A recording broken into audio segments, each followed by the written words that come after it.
Good morning. On this bowl of Question Crunch, we have an old friend of mine, Bre Johnson.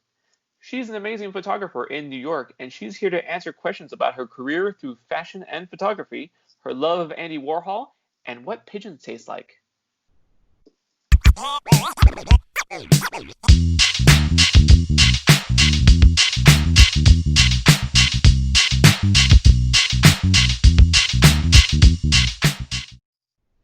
All right, so Brianna, we haven't talked in forever. Yes, it's been a minute. It has been a minute. I think we were doing the math, but I didn't really want to do the math at all because it was whenever you do the math about thinking about last time you saw someone, you start feeling really old, and I don't want to do that. No, I completely understand. I think it was the year 2009 that I met you, and I think the last time was after I left really AMC. Uh, But then you the movie went, theaters. so you left, yeah, you left the movie theater that we worked at, and then you went to Yeah. San Francisco for school, right? Yes, yeah, I did. And then I was out there for like 3 years, and I obtained my bachelor's degree in fashion merchandising. Actually, during my time there, I took a few film classes, which I'm happy I did. I wish I would have taken more, but you know. But yeah, and then I then moved to New York, and that's where I've been for the last about to be 5 years in January. Whoa. Yeah, so and 2016 I moved to New York. Yeah. and then for 1 year it was pretty good, and then those last 4 years had Trump involved, so that's Yeah, exactly. Yeah, so it went all downhill after that. Yeah, after I couldn't watch free movies anymore. I was like, this is ridiculous. Now every day of my life's a movie. um. But you went to school. You went to school for fashion, right? Correct. Yeah, in business. And business. Yeah. What got you interested? Well, I mean, getting interested in business, that's just, you want money and you live in a capitalistic nation. Right? Just like but put on you. fashion. What got you interested in that industry? Yeah, I mean, ever since I was a child, really, my preteen years, the women in my family have always had Vogue magazines and Essence laying around the house, or I was always giving them to me, and I would study that all day long, all the time, just pages of magazines, circling things, posting pictures on my walls, and then just starting to draw. I used to draw a lot all the time, various designs I would want to see out in life, not necessarily on me. But yeah, that was like the spark of it. Definitely film and TV in like magazines were my intro into that industry, into that world. And what was the starting point where you're like, what, I even want to go to school for this? Oh man, yeah. Honestly, it had to have been during like my early high school years, when The Hills and that kind of Laguna Beach type of shows came. Reality TV shows, honestly. But the biggest one is like The Hills when Lauren Conrad went to fit 'em, and she wanted to. I don't know. I don't even know what she wanted to do in fashion, but I knew like that's what I need to do. I need to be a receptionist, and I need to work at some art fashion house, and I need to be a PR assistant. Like that's the world I need to be in.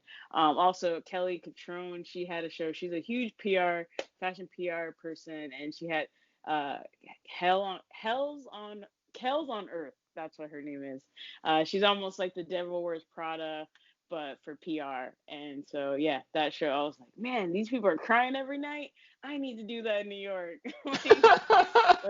Do you want like to be the I crier or the person who makes people well, cry? not the crier, but yeah, at the time I was just like, that's what I need to be. Like I need that New York like grit. But yeah, so those are earliest memories I can think about, where I was like starting to think about these things. Do you think you got the New York grit? Definitely yes. I've conquered. Well, I haven't conquered it yet, but yes, I'm in it. Yes, I was gonna say like I don't think New York can be conquered. I think you get close, but I mean, I mean, New York is always, evolving here. So I think, like I said, if you're just breathing, walking around, you're making it in New York, and that's conquering New York. Because it's a crazy place, but it's definitely rewarding and it pushes you to the next level.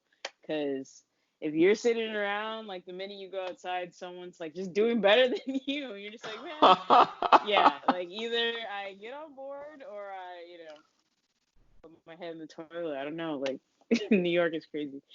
My only knowledge of New York is from movies and music. So it's Frank Sinatra's Yeah. song "New York, New York" and Yes. Ghostbusters. I love that you just mentioned that song because I actually have it on my Spotify list and I listen to it, and it's the perfect soundtrack to walk around in New York City to.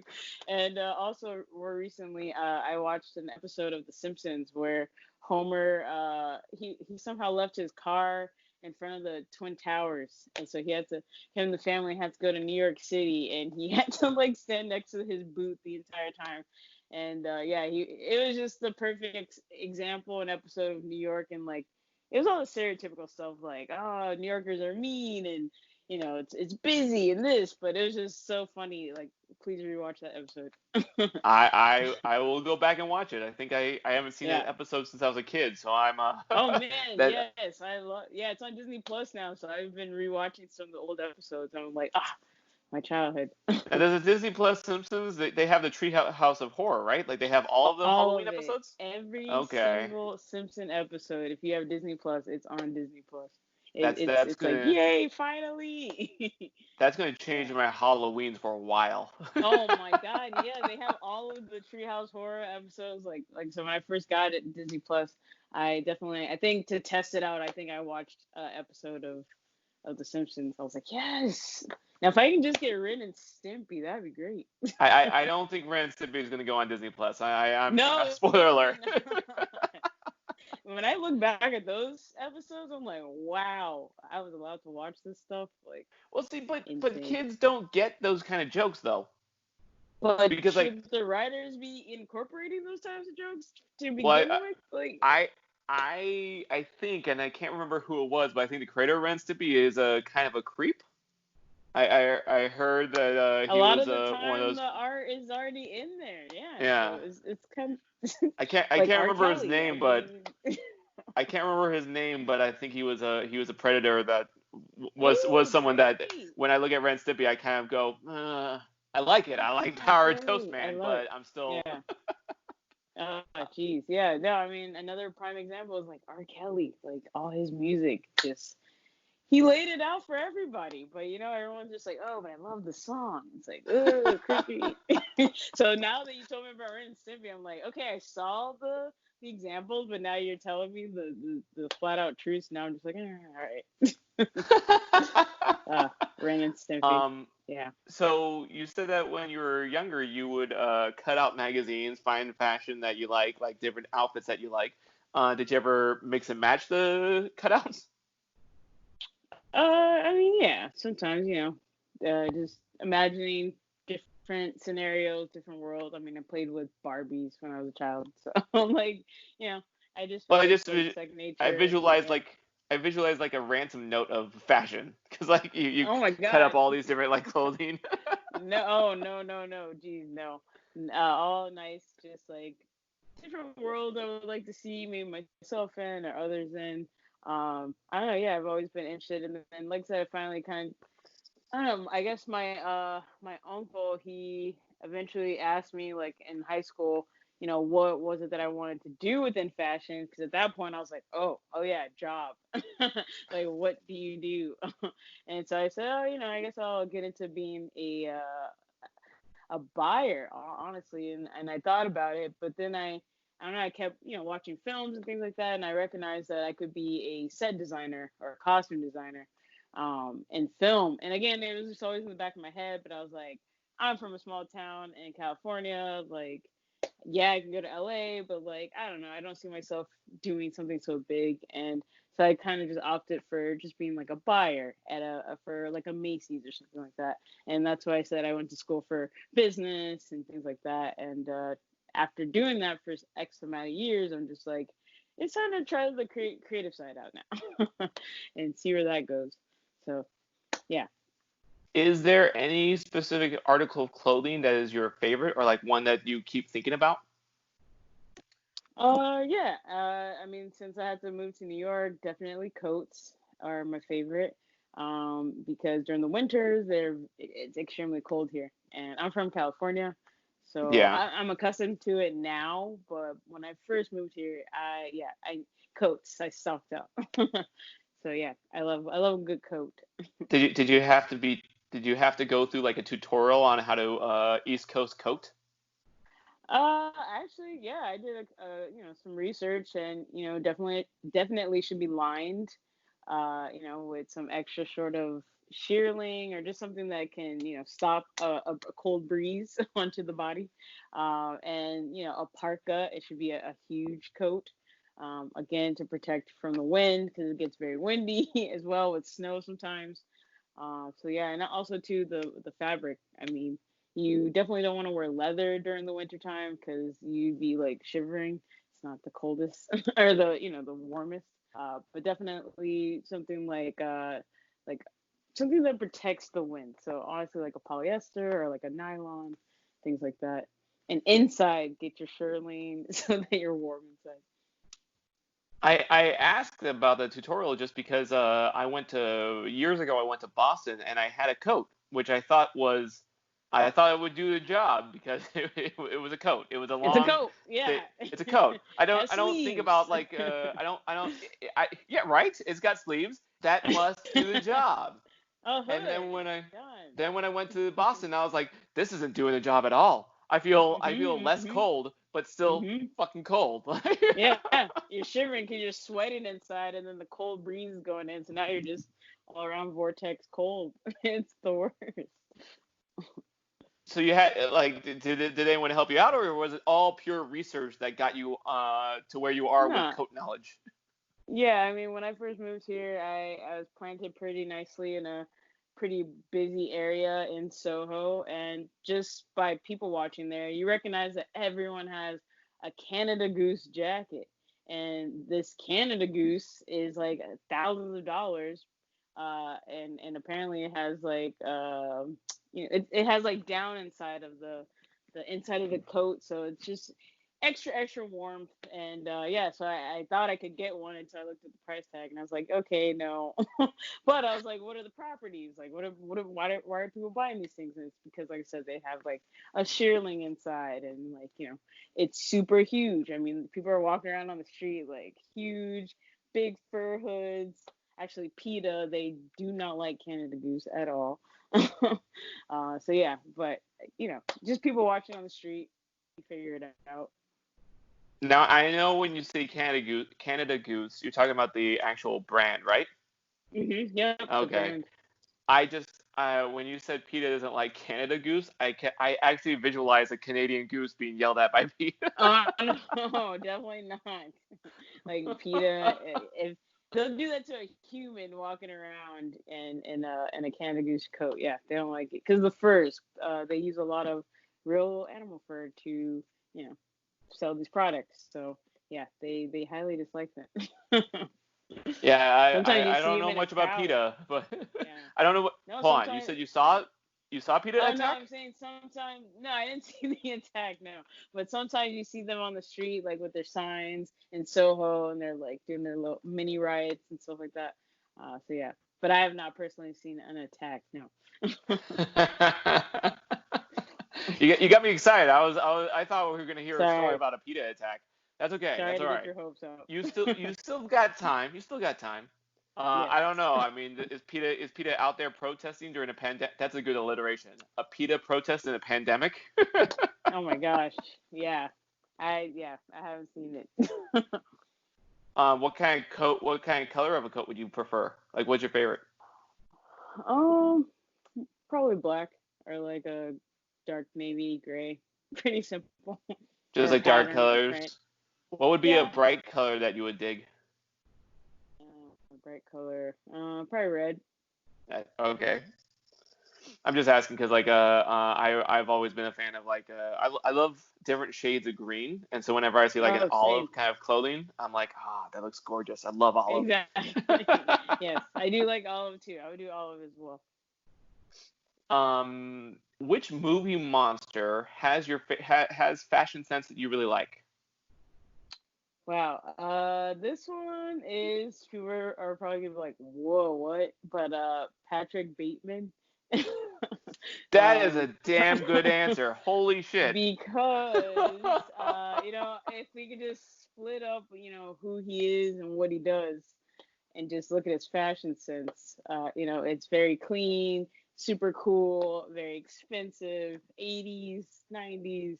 So yeah, I would have to say that Well, monster. Yeah. he was all about looking good. Like that was his whole thing, is that he was very much into even just looking at his business card had to look Oh good. my God, the business card and the scene, like when they're eating at the table and he's discussing like with his colleagues and they're just sharing cards. I'm like, oh my God, No, such a I'm good film.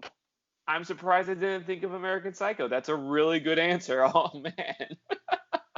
Yeah, Because he's a monster. when I thought of that question, I thought you were gonna say something like, I don't know. The first thing that came to my mind was Dracula, just because in that tuxedo, he's always like that Dracula. fancy Ah, royalty kind of thing. But gotcha. Patrick Bateman, that's a damn good answer. Yeah, yeah, no, he dresses very nice. Now you said that you wanted when you started getting fashion, you thought you were going to be a buyer, but then you're starting to go towards a more creative side. Mhm. And recently, I don't know how recently you started posting about being a photographer, but how did that path divert to being behind the camera? Yeah. So actually, I think I need to look this up to be sure, but it's been about a year that I've been actively pursuing photography and just what film work I can get my hands on, video work I can get my hands on. Um, yeah, it's been a year, and like it marks a year, like probably this month or last week. So yeah, I'm pretty excited and happy about that because prior to that, like I said, I was working in retail, doing when maybe I didn't say this, but I was doing visual merchandising. Eventually, probably my third year moving into New York. And then I found myself working at NBC Universal in the costume department. That was actually a really cool experience. It was a temp job, and I got to see like costumes from Law and Order and what's the movie Bird Box with Sandra Bullock. There's like some pieces in there, and yeah, so it was a cool experience. I mean, it was like in a warehouse, so it's not the prettiest place to be, but there's a lot of cool things going on, cool costumes. And it was a temp job, so I moved on. Then I found my way into a talent agency, and I worked there for 5 months. And again, I got to see like the behind the scenes of like a administrative, kind of role. But I was like, this is just not also for me, and I ended up quitting. And that was back in December, actually. And from that point, I'm skipping in between parts, but I ended up meeting this model who needed a photographer for a dinner party that she hosts. She's a chef, and I don't know, the photos that I took there ended up in New York Magazine. So I was published. So I was like, whoa, this is crazy. That's cool. And then shortly before that, I had quit the talent agency. So I was just like a free bird, free agent by myself. And that happened. And yeah, so I haven't had like a full time job since December 2019. And I kind of been doing this since now, photography, just by word of mouth and promoting myself up until now. And I'm just seeing where it goes, you know.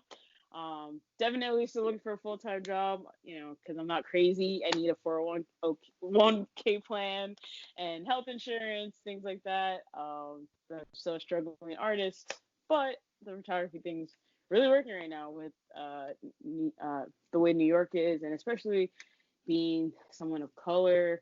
Uh, you know, where it's just crazy to say this. Like we've clearly been represented, but like I don't know, we've been underrepresented in a lot of ways as well. And I just feel like people are finally waking up to it, and hopefully, like not even waking up to it, but just like taking actionable steps and making life better for everyone. So yeah, that's where I'm at, and that's yeah. When the model asked you to take photos at her dinner party, how did you know you were a photographer? Well, so the story goes with that. I was on my way to work, and she was in front of me, or like on the train platform, but she was a little too further down for me, so from the train for me. So I was like, whatever, opportunity missed. I get on the train. The conductor is like, this train's not moving forward. Everyone get on the next one across the pathway. And now she's on that train, and I'm on the train. Now she's in front of me, and I was like, this is crazy. And I was like, do I have any business cards on me? Hopefully she doesn't get off before I do. And luckily I had a card, and my stop came before hers did. And I said, hey, I'm a photographer. Please reach out. And she reached out. So you Yeah, recognized her? I did. Yeah. From like, I don't even know, just the art scene, I guess, magazines, things like that. But yeah, and I say her, but she, I believe, is he. So Okay. I'm just like thinking of it out loud, saying it. But yeah, he reached out and said, this is not a paid gig. I can't pay you. It's not on our budget. You'll get a free meal out of this. There might be people, there. We don't know, but please take the photos. So I did, and like I said, the New York Magazine reached out. I think one of the writers happened to be there at this dinner party, and I so happened to have the photos. So yeah, it was a great experience. It's really hard to, for me anyway, and seemingly you as well. It's really hard to turn down a free meal when you're And man, if I tell you what was on the menu, it was some interesting things. Like for the first time in my life, I ate pigeon. pigeon. Yeah, a pigeon. Yes. I didn't know you could have pigeon. Yeah, me neither until that day. So they're called spiral kitchen test theory, and they just turn food into an experience, and they cook kind of everything. They put it into this interesting, like display, and you kind of eat it. And I guess it's to help you figure out maybe what you're fearful of, or what you're holding back from, whatever, and like you eat the food. So I tried pigeon. I was like, everyone else is doing it. I'm gonna try it. And it was good. It actually was good. It tastes like, honestly, like a roasted chicken. I've Yeah. I've done I've done artwork for burgers. Now I feel really like if someone offered me Yeah. like a fancy feast kind of thing. Well, not fancy feast. That's cat food, right? Yeah. But an actual like I don't know, if someone offered me pigeon, not just any pigeon, but you had like a big top of the line kind of cook Oh, it was like a experience. farm pigeon. A farm pigeon. Definitely not a street pigeon from New York. That'd be disgusting. what I'm hearing, because like a recent episode we had was with my buddy Quentin, and he's also in New York, and it feels like there's a lot of life changing moments on the subway. Oh yes, all the time, all the time, all the time. That seems kind of cliche, right? Like that's I feel like even this story, this is a movie. This feels like it's scripted. Nope, just another episode of Seinfeld. What are your preferred photography tools of the trade? Like what's in your armory? Yeah, I mean, I'm still learning, but like I said, it's been a year and some change, whatever. But right now, I'm having fun with my Canon M50. It's a DSLR camera, mirrorless, and I don't know, it just takes very great pictures. It's super easy, convenient to use, and to learn how to use it. Also, recently, my great uncle, I don't know, I reached out to him, and he just gifted me with a photography package. I open it up, and it's a Pro Olympus E3 camera from like 2009. And it's just like one step above the Canon M50 that I have. Yes, it's all brand new, blah, blah, blah. But this one, it's like a pro camera, and I don't have a pro camera. Technical stuff. When you're a photographer, the more and more I hear from the conversations, like it doesn't matter what camera you use, it's how to use it. Like the aperture, the ISO, and the shutter speed, and what type of day to shoot. Like that's always what matters. Who cares what the camera is? Like, really doesn't matter. But yeah, that's some of the things that I've been using. Also, my light meter. People are like, "What's that?" But you test it to make sure that you always have the best light when you're shooting in a natural environment or in studio. It just helps to see the light the way I see it or you would see it, you know. So that's one of my things. Oh, also I did just get a gimbal. I bought What? one. So yeah, a gimbal. It's like it almost looks like a selfie stick, but it's not. You put your camera on it, and it's automatic. So I can like you watch films, you get that nice like buttery pan on this gimbal with the camera, so there's no shake to it. So it just always keeps your camera like proper. So you can get nice shots. You can zoom out, zoom in. It's really nice, and I'm excited to use it. I just haven't used it yet. I'm But yeah, pretty jealous and about that. Oh yeah, my god. yeah. It's fun. Like I definitely want to shoot some more with it, and yeah, see what different kind of angles I can get out of it to tell a story visually. So yeah, I'm excited. And also, I got a couple of new lenses that I've been buying just over time that just make my images that much, better. So yeah, I'm excited. I can talk about camera stuff all day. And I love hearing about the camera stuff. That's why I asked about the tools of trade, because I would never, like, I feel like I've seen you said gimbal, right? hmm I feel like I've seen the thing, but I don't think I've ever known its name. Yeah, gimbal. I mean, if you just search this on YouTube, you're gonna get millions of reviews and opinions. But yeah, it's just a nice tool to stabilize your camera so that even your iPhone, if you wanted to use an iPhone, just so you don't have that shake, and just make your videos that much better, in the YouTube world or the Instagram world. But I'm a big fan of your photography as it is. Like every time I Oh, see like thank you. you dropping some photos online, I think it's just amazing. You have a really good eye. Thank you. Um, Thank you very much. Now this is I know I gave you a list of questions, but I'm just curious to see if any particular class was most influential of how you set up a shot.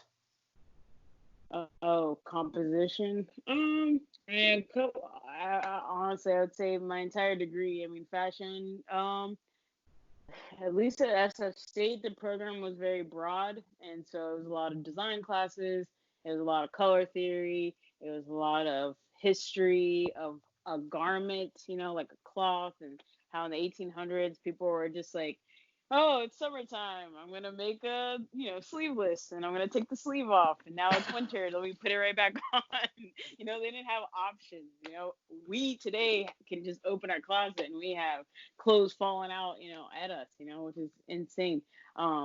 But yeah, so no one class in particular, but yeah, my overall study helped me just, figure out composition. Again, like I said, I watched so much like film growing up and music videos. Like I swear, like my whole life was a music video. I would come home from school and watch TRL immediately, like, and like that's all I did. I'm just like in sync, yes. But yeah, so I don't know. I feel like it's just kind of natural for me. But yeah, my studies have helped me.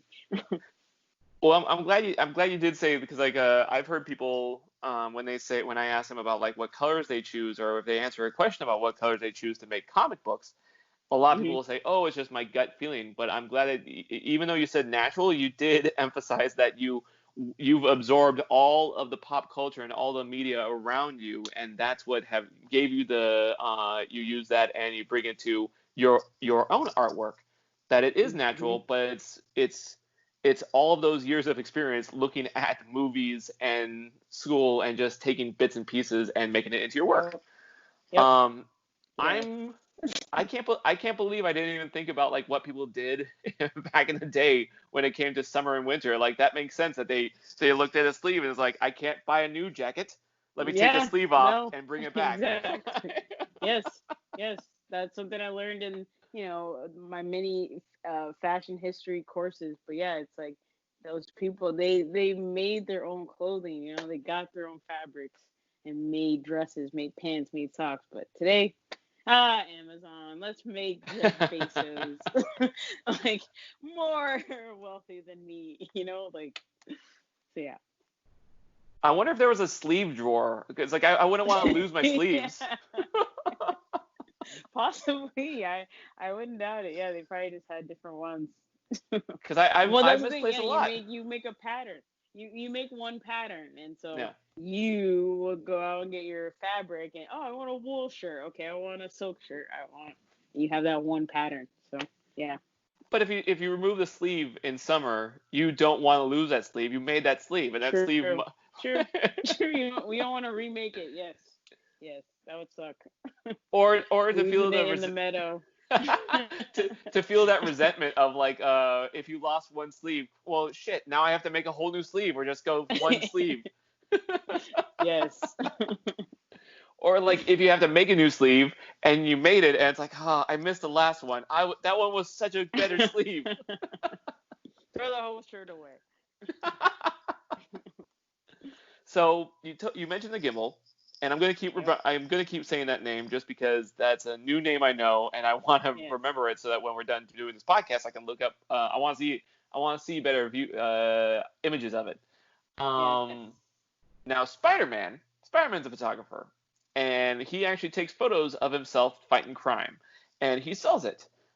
What would you like? How would you do that? How would you take a photo of yourself fighting crime? Oh man.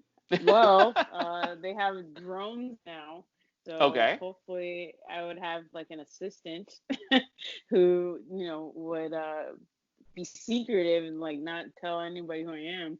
Only me and this person know, and I would have them work the drone to like see me conquer the city.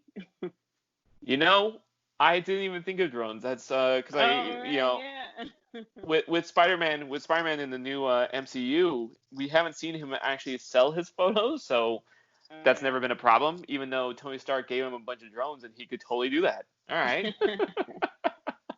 Maybe this up and coming version they'll have drones. I wouldn't be surprised about that because like his buddy, he was saying that he's going to be he wants to be the computer guy. He would be the guy that I would hire to do the drone. All right. All these gems. So have photographers done that a lot with? Because like I've seen video with drones. I haven't seen photos done with drones. Yeah, actually, Teen Vogue. I little things that I picked up on, but it was like a little. It was on Instagram, and I think I just looked at the caption that the editor-in-chief mentioned about the spread, and it's the singers Hallie and Callie, I think their name. They're like a twin R&B group, right? Again, I've been listening to them, not heavily or anything, but I know of them. But yeah, they did a cover for Teen Vogue magazine, and they said that they used drones to capture the imagery because of social distancing. So. That was like a cool spread that I was like, I was looking at it and I was like, okay, I could see this shot, but some of the shots were like further. Now that I'm thinking about it out loud, they probably just zoomed the drone down to their face and like took the photo. Because I was like, how did the drone get to their face like this? But yeah, you just hover it, however you want to use it. So yeah, that was something that I saw where I was like, oh, okay, that's what people are doing. Also, people are doing FaceTime shoots as well. I'm not a fan of this because the image is like super pixelated and clearly not from a camera. I mean, it's from a camera, but it's like screenshot. So I'm not a fan, but yeah, during the heavier parts of the COVID, a lot of big fashion magazines were using FaceTime for major shoots. So I was just like, interesting. And campaigns. I have a few photography buds who they have been doing social distance photographies and photo shoots, and I'm just wondering, do you have to zoom in for that? Like you have to be a distance? And Yeah. I mean the zoom lenses are very expensive. That's why they're so bulky. Some of them that you see. Yeah. But yeah, you can stand at a distance and still get a really nice close-up shot. Like, man, you're in business. But yeah, not everyone has that. So they can't do that. Now, I know you said that it's not about the camera, it's about the expertise, the knowledge of how to use the camera. And a lens. I should have thrown that And a in lens, and a there. lens. Yes. And I remember like the more high tech the camera is, the heavier it is. So the drones can carry these like high tech cameras, or they're going to be like really small cameras, like. Oof. I'm not too knowledgeable with how drones work. Like I Okay. see them. I'm assuming it's almost probably like a projector, you know. It probably has like some lens in there, and then it Sure. does what it does. But no, I haven't really looked too much into drones. I just feel like I was never good at the flying the helicopter, game as a kid. So, or even like a RC car or RCA car, whatever. Like, I was never good, so I don't want to mess with that. Yeah. I remember at Comic Con, we were in the back, and I heard a drone flying above, and they sound like bees. And ever since Exactly. then, ever since then, You're like, whoa. they creep the hell out of me. Like I don't like them. Yeah. And Yeah. it's weird because I feel like a lot of people are creeped out about drones because there's that sense of invasion of privacy that you don't know who's navigating that drone. Hmm. But I hate it because it's bees. They sound like bees. Yeah. Very unique. Out of my priorities of things to worry about, it's bees and wasps, and then invasion of privacy. Yes. I mean, the government can follow my Facebook posts and send Yeah. whatever advertisement they want, but a bee? Forget about it. Don't watch the B movie. Well, I'm not gonna watch that movie for other reasons than just bees. Okay. Jerry um, Seinfeld voiceover. um, so your website says that you draw inspiration from 70s covers of Interview and Ebony magazine, right? Mhm. What sort of details from those covers really inspires you? Man, specifically with Interview magazine, I don't know about you, but I had a phase where I was obsessed with Andy Warhol. And so I was just any book I can get my hands on, any documentary I could watch.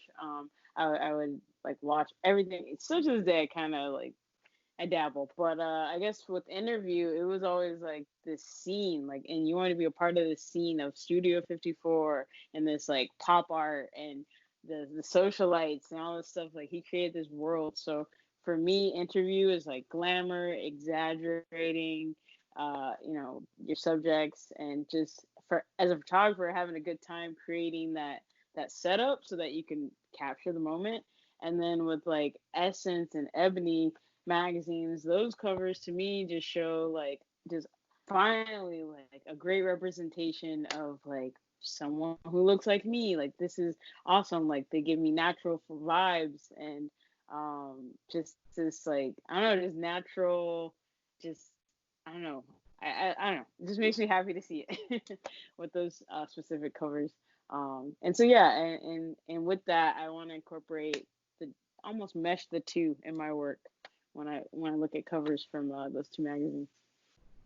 I think that's a great idea. I think your eye for photography really. I think that people can see that mashup when they look at your photographs. I like it that you said you did you say you dabble in obsession or Yeah, right. No, I'm not that. Well, no, like I'm not as obsessed with Andy Warhol as I once was. But I'm still obsessed with, I guess, the lifestyle. So the subcultures of it, and so I have plenty of books on these subculture things, and it always ties in back to Andy Warhol. So yeah. is that Warhol tie in intentional, or are you reading the book and then you get to Andy Warhol and you're like, I knew it? Oh no.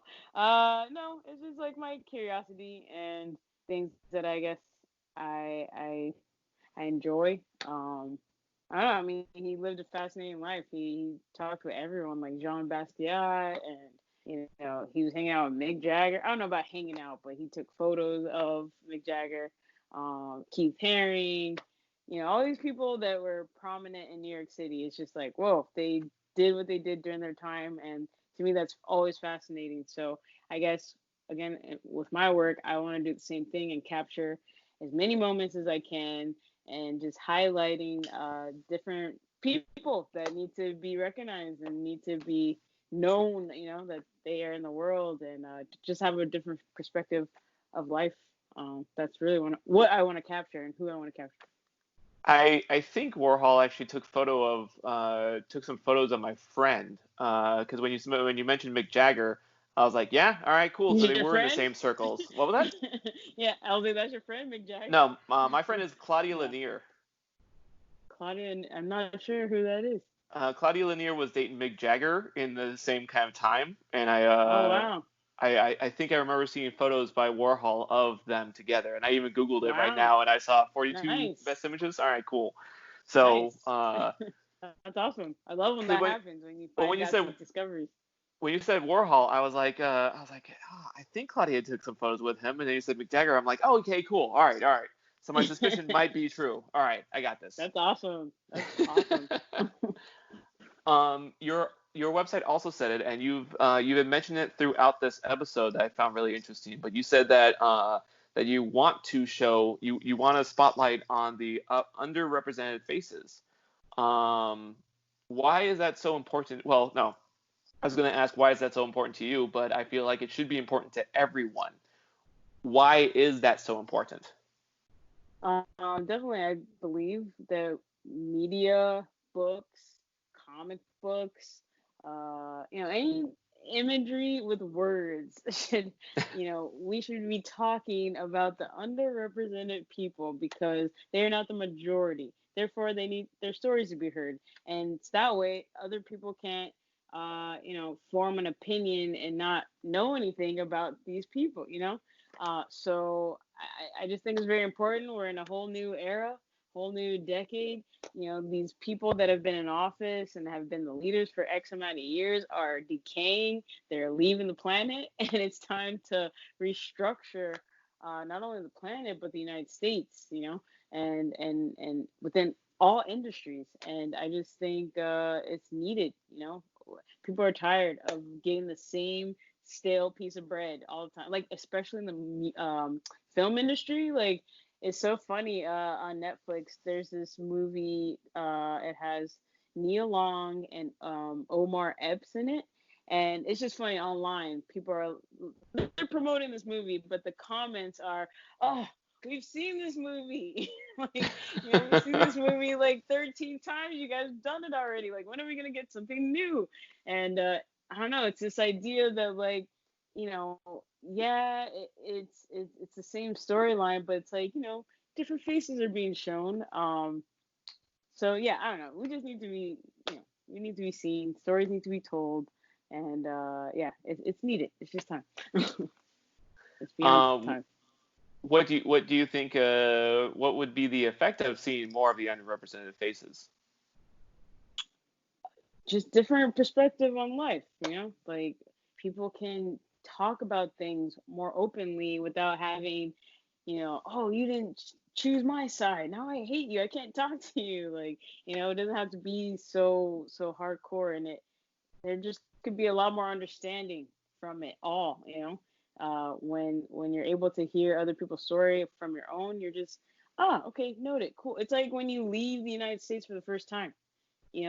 There's a whole other world out there that it's not here and it's not in our bubble. So I don't know. It's like we need it. I needed to get out of the United States to see what it's like, so I can form an opinion. And now, because of it, I have a whole new perspective on life. So that's why we need to have, various representations of people, throughout books, throughout TV, film, education, all of it, across the board. Because I think I mentioned it in a previous episode. I know because I mention it all the time. I feel like racism could be fixed if we just show more representation in cartoons, in comic books, in kids shows, just so you can. Racism is learned, and if we teach kids that all the faces are equal, that's just something that they're going to learn. And don't try to make it a gimmick. Just make it natural. Just make it a thing. Exactly. No, you're spot on. That's very true, especially because, like, as we all know, it's taught at home. So if you're going to teach it at home, at least the kid can maybe watch TV, and the TV can tell them, like, no, this black boy is your friend. Like, you know what I mean? So yeah, no, it needs to be across all boards. People Because need to like be represented better. I think I also mentioned that like I know growing up there's all these cartoons where there's a lot of diversity. However, you still had a white cisgender boy being like the Mhm. main Mhm. Mhm. character, and I'm Doug. tired of that. I don't want Yeah. that to be the thing for. I don't want it to Yes. be that thing anymore. I Yeah. feel like we should show more underrepresented faces. I like that term. I saw it on your website. I was like, no, underrepresented is a better term because it tells you that, there's still representation, but not enough. Exactly. And the Um, question is, at this point, it's like, what is enough, you know? But I don't know, we all have to figure this all out, you know, what is enough representation where everybody or a majority feel happy? So I don't know, it's a journey to figure this all out, but the steps are to, yeah, just listen and to, you know, hear people out and believe them when they tell you their story, you know? Of course, if they're like crazy people lying, like, yeah, right, you. But you know, if you're being truthful, which I would hope that you are being truthful, you know, just like hear them out and, you know, don't have any prejudgments. Like, just listen. That's it. Like, that is it. Why is that so hard? But yes, it's needed. Definitely. you say you don't know when enough is enough as far as representation. I would say it's Hmm. never enough. There you go. Because It's like never enough. I've heard so many times when you have like a panel full of women, someone will be like, "Oh, well, that's sexist. There should be one man." I'm like, "Nope." Men have. Honestly, it's not. Yeah, no, go ahead. Oh, I thought you were gonna add something. Well, Oh because no. like I go to a lot of comic book conventions, and I hope I didn't say this in an earlier episode on the podcast, but I go to a lot of conventions, and as more representation happens, I am seeing kids have different fandoms that are really amazing. Hmm. I went to a Star Wars day, and this little girl comes up to me and she's like, "Can you draw blah blah blah?" And when I say blah blah blah, it was a Star Wars character that I had no idea about, and it was a Star Okay. Wars character from a video game that I've never played because I'm not a gamer. And I Yeah. was like, "Oh, who is that?" And she said, "Oh, I'm dressed up as the character," and she told me this whole history, and that's something that most people think, oh, Star Wars is for boys, but this Yeah. kid is showing Yeah. me that no, all you have to do is have a character that you can Yep. relate to. Yep. That's it. That's it. That's it. And I So find yeah. that so frustrating that people want to fight against that, saying, "Oh, don't get political. Oh, you're just trying to horseshoe a woman in my storyline." I'm like, no, they're just trying to Exactly. they're trying to fix shit that that's been Yeah. going on. Have a different perspective. When you have different perspective, it makes for a more interesting story, makes for a more interesting, like, visually spread, or, you know, whatever. It just makes everything more just better, all around better. So I say never enough. Always. Yes, you're correct. You're very correct. Yes, and also, just like I said, like, not only just the image of the final product, but deeper inside of the structure of it, the writers, the casting directors, if we're talking about film and fashion types of things, like casting, the writers, the producers, everybody needs to get it together. Like, you Correct. know, and seek out change instead of just kind of, you know, walking along the same pathway. Like, you know, it's a new era. Um, Back to your photography. Yes. What has been your favorite photo shoot experience? And hopefully it's not the Just, pigeon. I mean, Maurice. Like Oh that. no, yeah, no, did not take any photos of pigeons, not yet. Well, I mean, No, like as my. far as eating the pigeon. Oh yeah, yeah, no more eating pigeons as well. um, One of my favorite shoots right now that I've done is with my friend Inga. She is a great model and she's, you know, just doing huge things right now. Um, so yeah, we used to work together actually at a retail store in Soho, and you know, we equally left the place. And she's doing her modeling thing, I'm doing my photography thing. So we did a test shoot together nearby my place, and it was just full circle moment again. Just wow, I can't believe like we're doing this together. And you already have been on H&M campaigns in Times Square. Like she's been on the billboard in Times Square, and she's uh, I guess an ambassador right now for the brand Glossier, which is a huge skincare brand for women. Men use it too, but it's mainly targeted to women.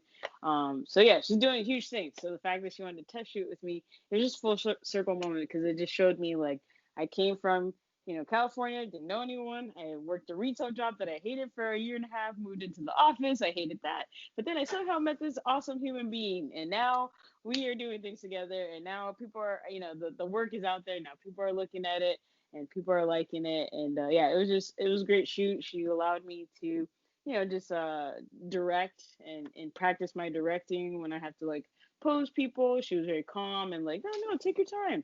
And just getting my lighting sources together and things like that. So yeah, it was just all around rewarding. And I hope that, moving forward, all my shoots will forever be like that. Just very relaxed, very chill, and the images come out perfect and everyone has a great time. That's pretty cool. Like I've always told people to focus on, when you're at school or at a job, doing your best is awesome, but also making friends. You never know when those friendships are gonna come in handy later on. Exactly. And you both have stayed in each other's life throughout this whole experience. And then when Oh yeah, yeah, definitely. She, lives here in New York, not too far, or Brooklyn, so not too far from me. But New York City as a whole, like, yeah, people, we're here. So it's like it's very hard for me not to be seeing her. But also Instagram has like helped me tremendously with my photography business and just meeting people. It's our Rolodex right now. It's an online Rolodex. It's so many people are on there promoting their business or just, hey, let's have a coffee or hey, let's Skype. It took away this weird barrier that where we can't talk like LinkedIn. Like who uses LinkedIn? No one. Because it's like it's so professional and like weird. It's like stiff. You feel stiff just sending out a message. But on Instagram, it's fun butterflies. Yeah, of course. Let's have coffee. Yay! It's like so nice. But that's helped me. I put my photography out there and it's crazy. The reactions I get, people are like, "Oh, you shoot? Oh, what's your prices? Or are you available? Or oh, I like this, I like that." And it's just like, whoa, okay. So when you throw the ball out there, it does come back, and it's good. So yeah, Instagram helps, and yeah, living in New York City helps, and me also just being fearless and just putting myself out there has truly been the foundation of my success. Putting myself out there.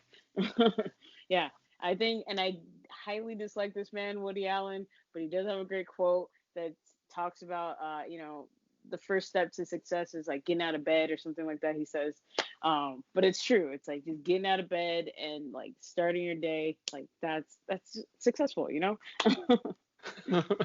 then going on the subway and giving out your cards.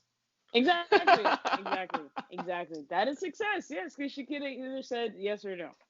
So I took the shot, and that's what counts every time. Take the shot. And then you have a YouTube channel now, right? Yeah, I do. Again, I kind of started this like, actively, professionally a year ago. All this started a year ago, where actually I would say the YouTube is actually since the pandemic. Because I was, again, dabbling. I was like, oh, I'm going to do it. And then let me watch 10 other YouTube video channels of starting a YouTube channel. And then finally with the pandemic, I was like, okay, I have nothing but time. Like, and I got the camera, just do it. And so I started doing it. I said, I'll do it every Thursday. I have been slipping up, but it's because I finally have like paid clients with photography. Not an excuse, but I'm working on it. That's not an excuse. That's a good reason. Right, there you go.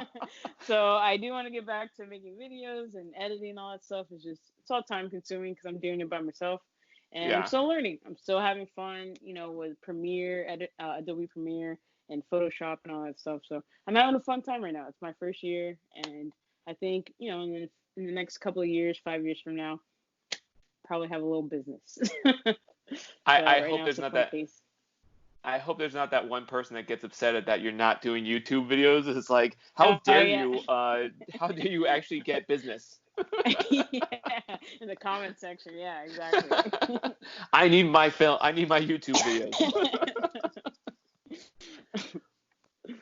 If you could take photos of any fictional character or characters in any fictional setting, who would it be and where? Yeah, so one of my favorite shows that I've been watching right now is Insecure on HBO. And so the fictional character would be Issa D, but the real life person is Issa Rae. So it's like, it's the character's based on her, but it's loosely based. But yeah, I would definitely love to take a photo of Issa D. She lives in Los Angeles, and I don't know, she reminds me of so much of myself, just trying to find my way, especially during the time when I lived in Los Angeles, or Inland Empire, Los Angeles.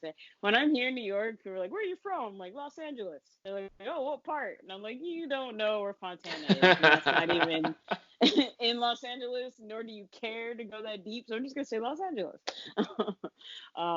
But yeah, I would definitely take a photo of her in Los Angeles. I think it'd be like a nice full circle moment to get that photo.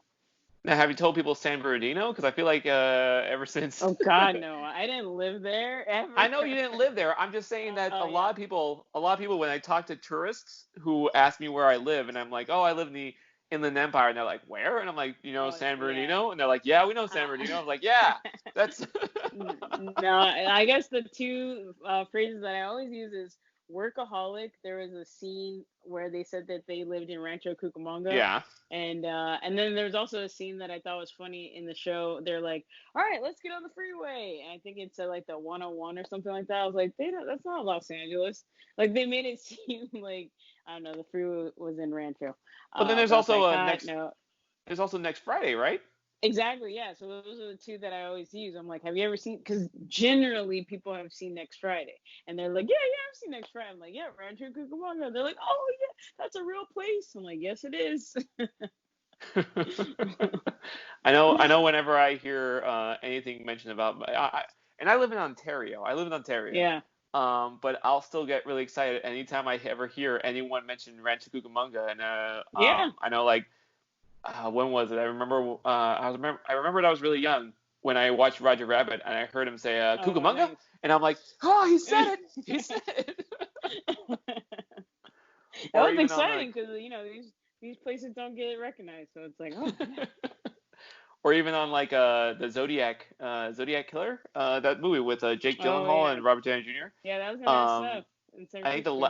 I think the last scene in there is at the Ontario airport, and I'm like, yes. Oh yeah, they did. Yeah, they did say a couple of, like, Inland Empire. Yeah, anytime I hear it, I'm just like, yeah. Or anytime I see 909 area code on any paper or sign or whatever, or someone calling me, I'm like, oh wait, you're from this area? They're like, yeah. So yeah, but nobody knows. Nobody knows where these places are. No, but you said you'd take a photo of her in the LA area, but what's a fictional setting you'd want to take a photo of? Oh. Fictional, like not or real. Yes. Almost like a real. Yeah. Not real. Yeah. I mean, sure. Why not? I would love to go to like Thailand. That'd be cool. I think Thailand's real. Yes. True. Non-fictional. God, yes. A fake place. Jeez, what's fake? I mean, I'm like, to me that's fake. I'm not in Thailand. I guess the Jungle Book. The Jungle Book? That's which Jungle Book would you want to take a photo? Do you want the animated one or? Oh yeah, let's do the animated one. The animated one, awesome. Yes. I think that's fantastic. Yes. We could even pull in a whole twist, and Disney Plus brought Tailspin episodes in there, so you could take a photo. True. You could take a photo in that world if we're gonna go with Jungle Book. Or even the other day, randomly, I found out.